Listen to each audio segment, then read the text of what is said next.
आतिशी का बीजेपी पर बड़ा आरोप सामने आया है। मुझे बीजेपी में शामिल होने का ऑफर दिया गया, ये कहना है आतिशी का। मेरे करीबी के जरिए दबाव डाला गया, बीजेपी में आओ और फिर जेल जाओ, बीजेपी में आओ या फिर जेल जाओ, ये ऑफर दिया गया आतिशी को, जो कि आरोप उन्होंने लगाया। हम धमकियों से डरने वाले नहीं हैं।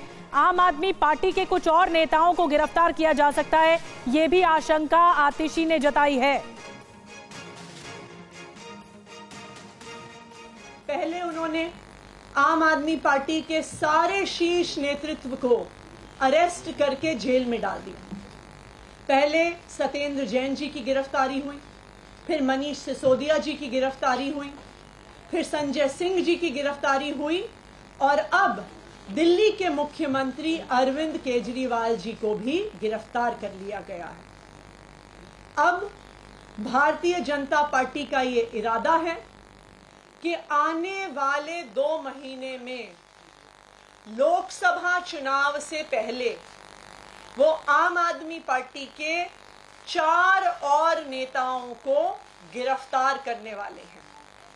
वो मुझे गिरफ्तार करेंगे, वो सौरभ भारद्वाज को गिरफ्तार करेंगे, वो दुर्गेश पाठक को गिरफ्तार करेंगे, और वो राघव चड्ढा को गिरफ्तार करेंगे। देश भर के लोगों को ये बताना चाहती हूं कि भारतीय जनता पार्टी ने मेरे एक बहुत व्यक्तिगत करीबी व्यक्ति के माध्यम से मुझे भारतीय जनता पार्टी ज्वाइन करने के लिए अप्रोच किया।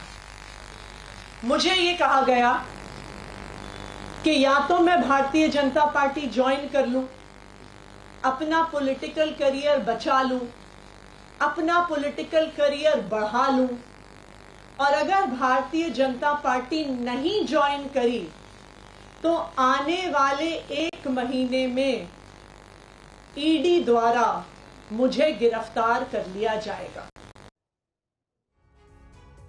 तो आतिशी ने एक साथ कई आरोप लगा दिए। आतिशी के आरोपों पर बीजेपी ने पलटवार किया है। आम आदमी पार्टी झूठ की मशीन है, वीरेंद्र सचदेवा की तरफ से कहा गया। अपनी जान बचाने के लिए आतिशी ने दुर्गेश पाठक और राघव चड्ढा का नाम लिया है। वीरेंद्र सचदेवा बीजेपी के अध्यक्ष हैं दिल्ली में, और आप भ्रष्टाचार में लिप्त है, ये वीरेंद्र सचदेवा का कहना है। झूठ की मशीन आतिशी बाप लेना, आज फिर एक झूठ बोला। कल जब अरविंद केजरीवाल ने ये बयान दे दिया कि विजय नैयर आतिशी और सौरभ भारद्वाज को रिपोर्ट करते थे, तो अपनी जान बचाने के साथ साथ आज आतिशी ने दुर्गेश पाठक और राघव चड्ढा का भी नाम लिया। इस पूरी पार्टी में अक्सर फुटबॉल चल रहा है कि कौन बलि का बकरा बनेगा। हकीकत यह है कि शराब घोटाले में अरविंद केजरीवाल समेत पूरी आम आदमी पार्टी भ्रष्टाचार में लिप्त है, और इस तरह से झूठे आरोप लगाने से ये दोषी बच नहीं सकते। जांच एजेंसी अपना काम कर रही है, मुझे उम्मीद है कि सच भी सामने आ रहा है और ये सब अपने अपने ठिकाने पर होंगे। चलो मैं आतिशी जी को जवाब दे देता हूं। अगर कोई उनको मूर्ख आदमी उनके घर पहुंच भी गया जिसका नाम वो नहीं बताना चाहते, आतिशी जी अपने उस मूर्ख रिश्तेदार को बता दीजिएगा मेरी तरफ से, भाजपा आप जैसे करप्ट भ्रष्ट बेईमान को बीजेपी में लेना तो छोड़िए, बीजेपी के दफ्तर के बाहर से निकलना भी नहीं पसंद करेगी। बीजेपी के दफ्तर के बाहर से भी आप नहीं निकल सकते। इसलिए आतिशी जी उस रिश्तेदार को फोन करके बता दीजिएगा। और सौरभ भारद्वाज जी, आपने आधे घंटे पर पीसी करके भी यही रोना है, तो आप भी अपने रिश्तेदार को बता दीजिएगा। ऐसे भ्रष्ट और करप्ट लोगों को हम जेल में ही डालना चाहिए, हमारी पार्टी में नहीं लेंगे। आपने वीरेंद्र सचदेवा और मनजिंदर सिंह सिरसा को सुना, और आतिशी के बीजेपी में शामिल होने के दबाव वाले बयान के बीजेपी नेता हरीश खुराना ने भी अपना रिएक्शन दिया है। हरीश खुराना ने क्या पलटवार किया, कैसे पलटवार किया, आपको सुनाते हैं। नया दिन और नई मनोहर कहानियां, यही कुछ आतिशी ने मीडिया के सामने आके एक सेंसेशन पैदा करने की कोशिश की और नई मनोहर कहानियां गढ़ी।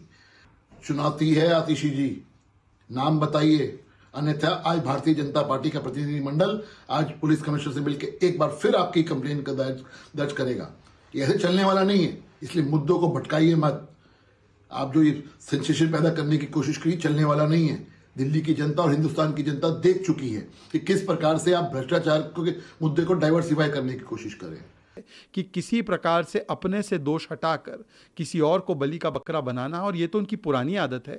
इनकी पार्टी जब शुरू हुई तो जब अन्ना हजारे से लेकर के तमाम नेताओं को इन्होंने धोखा दे दिया, इनको एक प्रकार से किनारे कर दिया और उन पर ही दोष मढ़ के उन्हें अलग कर दिया, तो ये तो पुरानी तरकीब है अरविंद केजरीवाल की। और इस बीच एक और बड़ी खबर, ईडी सीबीआई पर सौरभ भारद्वाज ने भी बड़ा बयान दिया है। ईडी सीबीआई को पूरे गोवा में कुछ नहीं मिला, ये सौरभ भारद्वाज ने पलटवार किया। गोवा के समंदर में सीबीआई ईडी डूब मरे, ये भी कहना है, आरोप लगाया गया। ईडी पर 4 नेता अंदर हैं, 4 और जाने वाले हैं। सौरभ भारद्वाज की तरफ से कहा गया सिर्फ 70-80 लाख के ट्रांजैक्शन का आरोप लगा है। पूरे गोवा के अंदर चुनाव लड़ा गया, एक एक उम्मीदवार को इन्होंने धमकाया, एक एक कार्यकर्ता को इन्होंने वहां पे बुला लिया। उसके बाद इनका आरोप यह है कि 70-80 लाख रुपए की कैश ट्रांजैक्शन है। डूब मरो गोवा के समुद्र में, वहीं पे जाके डूब जाओ उसमें। सीबीआई ईडी दोनों डूब जानी चाहिए वहां पे।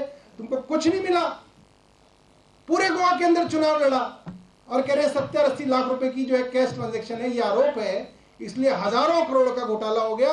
इसलिए हमारे 4 नेता अंदर हैं, 4 नेता और जाने वाले हैं। शर्म आनी चाहिए। कोई अगर देखेगा तो भारत की जो है पूरी की पूरी इमेज ही खत्म हो जाएगी कि ये इनकी जो है सेंट्रल एजेंसीज का हाल है।